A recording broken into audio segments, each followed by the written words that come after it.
déjà, que les gens comprennent bien ce qui est en train d'avoir lieu. Moi, je considère ça extrêmement dangereux. Nous avons fait campagne d'ailleurs pour dénoncer ce projet. Moi, par exemple, j'ai été élu en répétant, en faisant des affiches, en disant non à ce que j'appelle la casse du code du travail, parce que c'est un effet, domino, qui a bien été expliqué par François Langlais. C'est-à-dire que le problème de la précarité, de l'ubérisation de la société, pardon de l'expression un peu barbare, mais on se comprend, c'est-à-dire de l'ultra-précarité, amène à ce que, si on veut gagner une autonomie, prendre un appartement pour un jeune salarié, cela devient impossible, car je ne connais pas un propriétaire qui va louer à des gens en situation de précarité, etc., etc., etc. Attention à cet élargissement du champ des négociations, même plus par branche, mais par entreprise, qui pourra même aborder la question de la rémunération. Je dis à ceux qui nous écoutent demain, il y aura la potentialité dans un pays où à 6 millions de chômeurs, à ce que l'employeur, avec la meilleure volonté du monde, il ne s'agit pas de moraliser les choses, dira les amis, nous sommes en concurrence avec une entreprise qui, effectivement, nos concurrents, ça coûte moins cher parce que les salariés ont accepté de voir leur rémunération, d'heures supplémentaires baisser, etc., etc. Et c'est une logique dangereuse face à laquelle, je crois, il faut s'opposer. Ouais. On fera le travail de dénonciation, de pédagogie, pourquoi pas d'accompagner des mobilisations. J'espère être entendu. Je ne désespère pas que nous gagnions aussi des points là-dedans, dans cette bataille. Donc la pédagogie, vous dites, ça va faire se lever, vous espérez les foules contre cette réforme. Pour l'instant, la méthode de concertation très serrée dans le temps, qui est organisée par la ministre, a l'air de porter ses fruits. En tout cas, il y a une atmosphère... Non, pour l'instant, on constate une atmosphère apaisée dans cette période de concertation. La méthode fait ses preuves pour l'instant. Quand je vois qu'un électeur sur deux ne s'est pas déplacé, il n'y a rien d'apaisé. On est dans un pays, dans un grand état de turbulence, même sourde. Il y a une colère qui monte dans le pays. Malheur à celui qui croit qu'il y a une situation de stabilisation et d'apaisement. Ce pays reste une cocotte minute. Et le fait qu'une fois de plus, il y ait des taux d'abstention très importants doivent amener notamment le gouvernement, mais même je me l'applique à moi-même, à ne pas être grisé par des prétendues grandes victoires. Il y a encore dans ce pays une majorité qui refuse, selon moi, ce que je vais appeler, on me comprendra, une loi El Khomri plus. C'est-à-dire les gens ne veulent pas, les salariés ne veulent pas, les Français ne veulent pas voir leurs conditions de rémunération à la baisse, la précarité pour tout le monde, pour eux, pour leurs enfants. Je n'y crois pas. Ce qui monte dans le pays, c'est le refus des inégalités, des injustices. Et vous allez voir qu'il y a, bien sûr, je crois, un effet d'illusion, d'optique. Il y a à la fois une volonté de grand changement qu'a pu, à sa façon, incarner le mouvement En Marche, que des Français ont accompagné en se disant c'est le coup de balai, peut-être plus tranquille que ce que Mélenchon nous proposait, mais quand ils vont voir la réalité de ce qui est proposé, c'est-à-dire finalement une forme d'arrogance, je vais le dire, qui consiste à dire parfois, allez maintenant... arrogance de qui ? Oui, par exemple, quand Monsieur Castaner dit que les syndicats ne pourront pas bloquer les choses, et qui veut un peu brutaliser, je crois, le monde du travail. Ce que dit le gouvernement, ce qu'il répète effectivement, c'est que Emmanuel Macron a été élu sur ce programme, et vous lui faites un procès en illégitimité. Vous pensez que les Français adhèrent à votre logique ? Il y a plusieurs choses. Illégitimité. Monsieur Macron est président de la République. Très bien. Donc je ne conteste pas et je ne suis pas un partisan du coup de force. Par contre, je dis, d'un point de vue politique, que je ne crois pas qu'il y ait une majorité dans ce pays qui est favorable à la précision de ce que nous venons d'aborder. Je ne crois pas que les gens soient majoritairement sur l'idée qu'il faut aujourd'hui aller vers des contrats de travail. Les Français sont contre le statu quo sur le code du travail. D'accord, mais moi aussi je suis contre le statu quo. Je suis pour aujourd'hui renforcer les droits des salariés. Oui. Je suis pour améliorer le code du travail. Non mais qu'on ne me range pas, parce que c'est une facilité dans le camp du conservatisme. Je suis pour le progrès social. Mais par contre, je sais aussi ce qui se prépare. Je sais aussi voir quand vous avez un gouvernement qui se présente en disant, une fois de plus, on va révolutionner, comme ils l'ont dit, faire une révolution copernicienne du droit du travail. Oui, je suis contre l'inversion de la hiérarchie des normes. Je suis pour la loi, je suis un républicain. Je suis pour que de Lille à Perpignan, le code du travail soit le même. L'arrogance, vous disiez, Christophe Castaner. Emmanuel Macron aussi, l'arrogance ? Attention, ce que j'avais considéré comme un peu fort de café, qu'il avait amené d'ailleurs à faire une très mauvaise première semaine, de campagne présidentielle entre les deux tours, c'est ce président ou ce candidat du deuxième tour disant il y a une adhésion à mon projet parce que je suis au second tour, etc. Vous vous souvenez de ce débat ?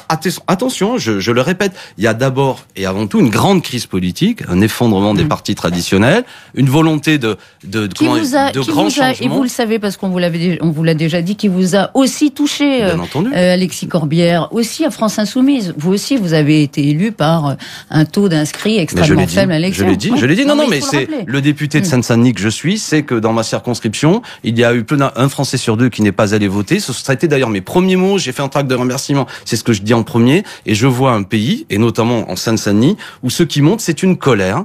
Et ça, c'est un travail, un immense chantier qui doit être compris. Et ce que veulent les gens, c'est plus de république, plus de services publics, plus de justice sociale, et certainement pas une politique qui vise à profiter aux plus riches. Je peux dire un mot là-dessus? Quand ce qui est prévu par ce gouvernement, c'est baisser l'ISF, d'accord, qui permettra aux 3400 Français les plus riches de voir une ristourne en quelque sorte, revenir dans leur poche, 500 000 euros.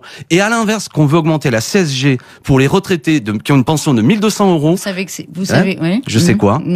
Eh bien, de redonner aux plus riches et prendre aux catégories moyennes et notamment à nos anciens, je dis à ce micro que c'est scandaleux. Et je ne pense pas, je me trompe peut-être, je ne pense pas qu'il y ait une majorité là-dessus. Donc on va en débattre, c'est passionnant. Ce que dit Emmanuel Macron, c'est qu'effectivement, il assume la logique de faire payer les générations des retraités les plus aisés pour aider les plus jeunes. Alors, est-ce que nos auditeurs de RTL, mesdames et messieurs, un retraité qui gagne 1200 euros, est-ce qu'il est aisé? Est-ce qu'il est aisé? À Paris, est-ce qu'on peut se loger avec 1200 euros? Et deuxièmement, est-ce que vous trouvez logique, ceux qui nous écoutent, que les 3400 Français les plus riches voient l'ISF baisser pour revenir dans leur poche un demi-million d'euros? Est-ce qu'on est d'accord avec ça? Moi, je dis que je suis indigné. Non, mais franchement, c'est un beau sujet. Indigné, absolument. Mais on va en parler. Moi, je suis pas pour faire les poches au milieu modeste et redonner aux plus riches. Ouais. Je suis un républicain et c'est tout l'inverse. Toute l'histoire de la République et l'impôt, notamment sur le revenu, c'est de dire qu'avec l'impôt, qui est un formidable outil républicain, on va partager les richesses. Comment est-ce que vous concevez votre rôle à France Insoumise à l'Assemblée? Un peu la faire façon le plus de bruit possible dans l'hémicycle. Je fais pas du bruit, j'essaie d'argumenter. J'espère que. Non, mais est-ce que vous pensez que c'est ce que les Français attendent aujourd'hui? Moi, j'ai été élu sur une ligne claire. J'ai dit aux Français, j'ai un programme, l'avenir en commun, 357 propositions, et je suis contre la casse du code du travail. Je vais être je vais essayer d'être digne de ce pourquoi certains m'ont élu. On va faire notre travail de parlementaire, et dans parlementaire, il y a parler, et on va parler. Alors, selon RTL, Emmanuel Macron réfléchit à convoquer les parlementaires en congrès lundi prochain, la veille du discours de politique générale d'Édouard Philippe. C'est une bonne répartition des rôles ou ça coupe l'herbe sous le pied du Premier ministre? Ouais, j'imagine que peut-être Monsieur Édouard Philippe aurait préféré avoir le monopole de la parole, et ça, c'est leur histoire à eux. Ça ne vous intéresse pas? Parce que c'est vrai qu'on se demande si ça affaiblit pas le statut du Premier ministre, que le Président pose les bases de la politique et que le lendemain, le Premier ministre le décline sous forme de on est en pleine 5e République, c'est-à-dire qui est Monsieur Édouard Philippe en vérité? C'est un illustre inconnu, désigné par un président, franchement, et qui a peu de marge de manœuvre. J'espère ne pas trop lui manquer de respect en disant ça, mais comment dirais-je? C'est le président jupitérien qui n'a pas trop envie de voir des... C'est ce que vous dites. Non, c'est la 5e République. Personnellement, je suis pour une 6e République et je suis pas pour un roi soleil, fut-il âgé de 39 ans. François Ruffin se paiera au SMIC et nous l'a confirmé il y a une semaine d'ailleurs dans ce studio avec Yves Calvi. Il donne l'exemple.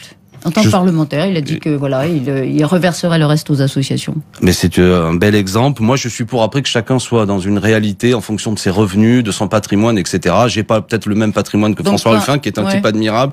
Voilà, il faut que chacun soit dans une réalité qui fait que il ne voit pas ses conditions de rémunération baisser. Mais je crois pas que ce sera le cas de François Ruffin. Mais c'est très bien. Il faut être des parlementaires exemplaires en fonction de ses réalités. Ça ne doit pas devenir une règle pour vous.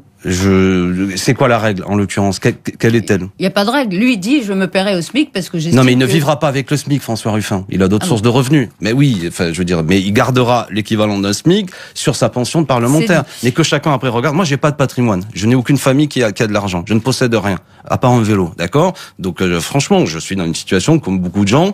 On verra après. Je ne m'enrichirai certainement pas là-dedans. Mais effectivement, j'aurai des conditions de travail qui me permettront d'avancer comme tous les parlementaires. Mais c'est bien ce que dit François Ruffin. Par ailleurs, il mène un combat qui est assez exemplaire sur beaucoup de choses. Et c'est bien qu'il soit là, comme un peu. Et Jean-Luc Mélenchon sera votre président de groupe, sera votre patron à l'Assemblée. Alors, président de groupe, même si j'entends derrière le mot patron, mais voilà, vous avez dit tout à l'heure qu'on va faire du bruit, on a un patron. Non, moi je parle, je ne fais pas du bruit. Et j'ai un président de groupe, c'est-à-dire élu démocratiquement, qui portera notre parole. C'est pas mon patron, d'accord?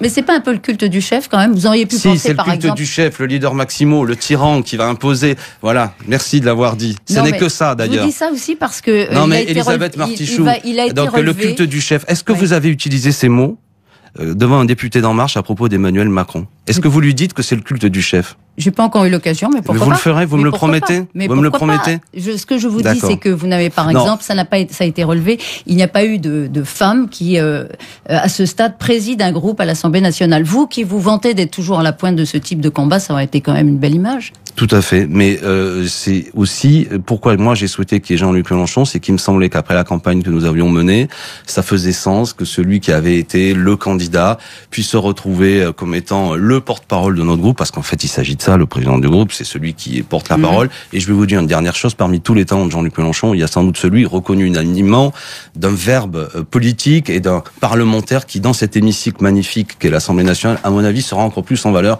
Moi je trouvais que ça avait du sens qu'il soit là, et Jean-Luc a accepté, et nous le désignerons demain matin, mais je crois que ça fait unanimité parmi nous. Voilà, et c'est lui qui répondra à Édouard Philippe au cours du discours de politique générale mardi à l'Assemblée nationale. Merci beaucoup Alexis Corbière d'avoir été ce matin notre invité sur RTL. Dans un pays à 6 millions de chômeurs, demain on menacera aussi les salaires. La France reste une cocotte minute, les Français ne veulent pas la précarité pour tout le monde, vient de nous dire entre autres Alexis Corbière.